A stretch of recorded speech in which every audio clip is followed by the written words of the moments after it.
Γύρω από την εθελοντική αιμοδοσία λέγονται οι πιο όμορφες λέξεις και είναι αλήθεια, γιατί τίποτα δεν μπορεί να είναι πιο όμορφο από το να σώσουμε μια ζωή.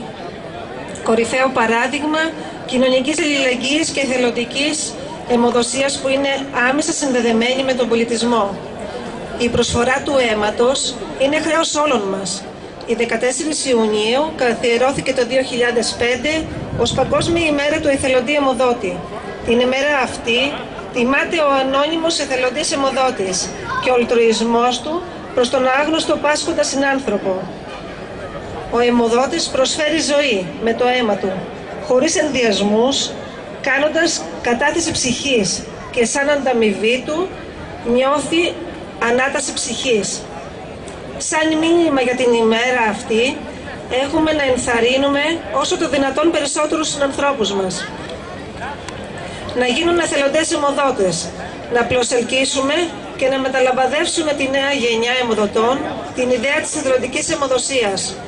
Ο άνθρωπος καταξιώνεται όχι τόσο από την αγώνα για να διακριθεί στην προσωπική του ζωή, αλλά από την προσφορά του στην κοινωνία. Όποιος παίρνει, γεμίζει τα χέρια του. Όποιος προσφέρει, γεμίζει την ψυχή του. Όταν δίνεις αίμα, χάνεις μόνο 10 λεπτά. Ενδιαφέρεσαι για τον συνάνθρωπό σου.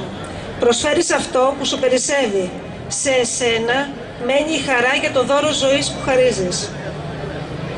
Να ευχαριστήσω από τα βάθη της καρδιάς μου όλους τους εθελοντές αιμοδότες του Αγρινίου και της ευρύτερης περιοχής, τη Διευθύντρια και το προσωπικό της αιμοδοσίας που για 26 χρόνια έχουμε άριστη συνεργασία.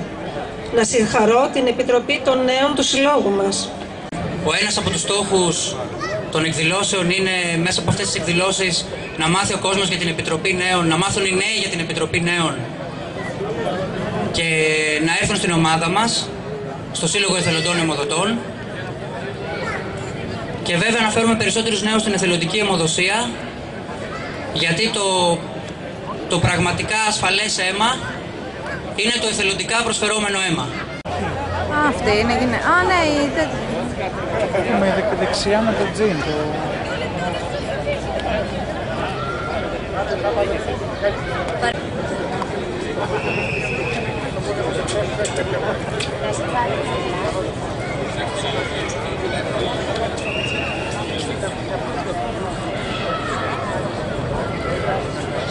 Στα πλαίσια της εβδομάδας εθελοντή αιμοδότη, που διοργανώνει ο Σύλλογος Αιμοδοτών της πόλης μας, συμμετέχουμε και εμείς οικειοθελώς στην προσπάθεια που κάνουν τα παιδιά να γίνει πιο γνωστός ο θεσμός της αιμοδοσίας, κάτι το οποίο για τον μοτοσυκλετιστή έχει ιδιαίτερη σημασία, επειδή πολλές φορές βγαίνουν ατυχήματα και στα οποία θα χρειαστούν αίμα. Γι' αυτό στηρίζουμε αυτή την προσπάθειά τους, που σκοπό έχει να βοηθήσουμε τους συνανθρώπους μας που θα χρειαστεί στο μέλλον δώσει κάποιος μια μορφή αλλιώς.